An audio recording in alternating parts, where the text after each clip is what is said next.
کوئی خود سے ہار نہیں مانتا، اسے ہرایا جاتا ہے۔ لوگ کیا کہیں گے یہ بول کر اسے ڈرایا جاتا ہے۔ جب آپ یہ سوچیں کہ ہار کی صورت میں کیا کریں گے تو آپ شکست کھا گئے ہیں۔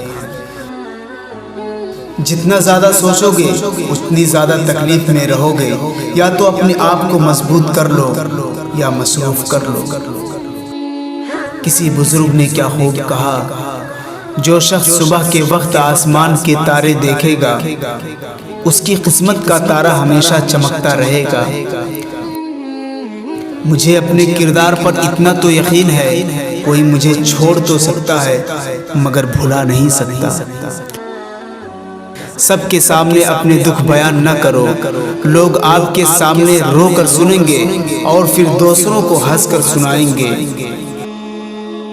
ان لوگوں کے ساتھ ملنے میں بہت احتیاط کی ضرورت ہے جن کے الفاظ ان کے کردار کے مطابق نہ ہوں۔ جن لوگوں نے آپ کو دکھ دیے ان کو بھلا دیں، لیکن جو انہوں نے سبق دیے ان کو یاد رکھیں۔ اکڑ تو سب میں ہوتی ہے، بس جھکتا وہی ہے جس کو فکر ہوتی ہے۔ زندگی میں کبھی برے وقت سے سامنا ہو جائے تو خاموش رہو، ورنہ دنیا تماشا بنا دیتی ہے۔ کبھی کبھی ٹھوکریں اچھی ہوتی ہیں، ایک تو راستے کی رکاوٹوں کا پتہ لگ جاتا ہے اور سب سے بڑھ کر سنبھالنے والے ہاتھوں کا پتہ چل جاتا ہے۔ بینائی کی انتہا یہ ہے کہ انسان خود کو دیکھ لے، دوسروں میں عیب تلاش کرنے سے وہ خود پریشان رہے گا اور دوسرا خوشی سے اپنی زندگی گزارے گا۔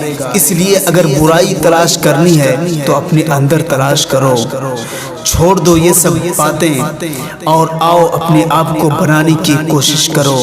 اسی لیے یہ شعر یاد آتا ہے، خود اپنی خاک سے سنبل نسیم پیدا کر، عظیم بن کے جہاں میں عظیم پیدا کر۔ یہی تو عمر ہے کچھ بن کے پھر بنانے کی، اسی میں ڈوب کر ضرب کلیم پیدا کر۔